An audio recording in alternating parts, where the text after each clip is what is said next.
কথায় কথায় এসব কথা বলা বন্ধ করুন যে 30-এর পরে মানুষের মেধা শূন্য হয়ে যায়। এই 5.5 বছর পিছনে যাওয়ার পিছনে আমার কি কোনো দায় ছিল? আপনারা কথায় কথায় বলেন উদ্যোক্তা হও, কিন্তু উদ্যোক্তা হওয়ার জন্য যে লাখ লাখ টাকার প্রয়োজন সেই টাকাগুলো কি আপনারা আমাদেরকে দেবেন? দেবেন না।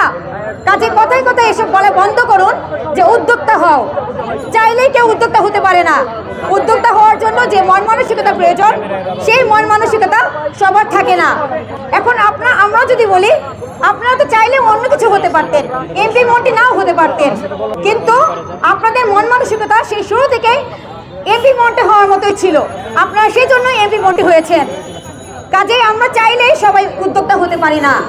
আপনারা কথায় কথায় বলেন 30 থেকে বয়স বাড়িয়ে 35 করা হলে দেশে নাকি বেকার সংখ্যা বাড়বে, কিন্তু এখন কি আমাদের বাংলাদেশে বেকার সংখ্যা খুব কম? বরঞ্চ উন্নত বিশ্বে যেখানে চাকরিতে প্রবেশের বয়স 35 কিংবা তার চেয়ে বেশি, সেখানে আমাদের থেকে বেকারের সংখ্যা কি খুব বেশি?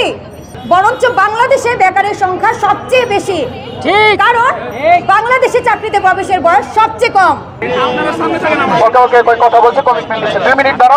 শেষ হওয়ার কথা ছিল যেখানে 2016 সালে, সেই অনার্স আমি সম্পন্ন করতে পেরেছি 2019 সালে, এবং মাস্টার্স 2017 সালে শেষ হওয়ার কথা, সেটি শেষ হয়েছে 2020 সালে।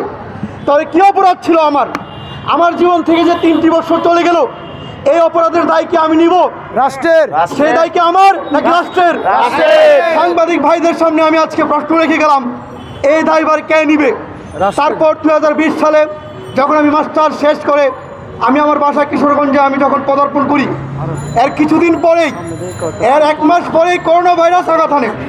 কোভিড-19-এর আঘাতে প্রায় 2 থেকে 2.5 বছর আমি সহ আমাদের জীবন থেকে হারিয়ে গেছে।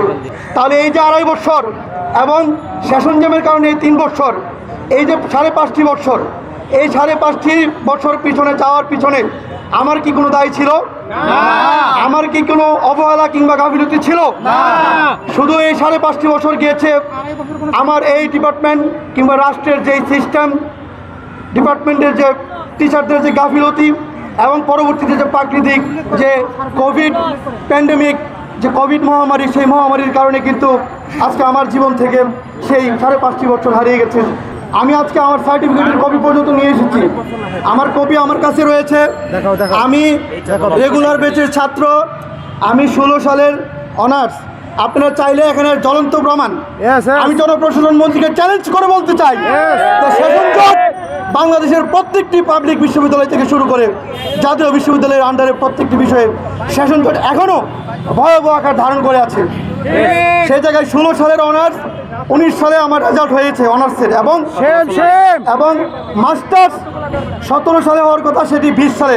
আমি রেগুলার ব্যাচের ছাত্র। আপনারা চাইলে সেটি ভাইরাল করে দিতে পারেন, আমি সেটা প্রমাণ করতে পারবো। আমার 8.5 বছর, 4 বছরের 5 বছর টোটাল মাস্টার্স সহ সেই কোর্স আমার 8.5 বছর লেগে গিয়েছে।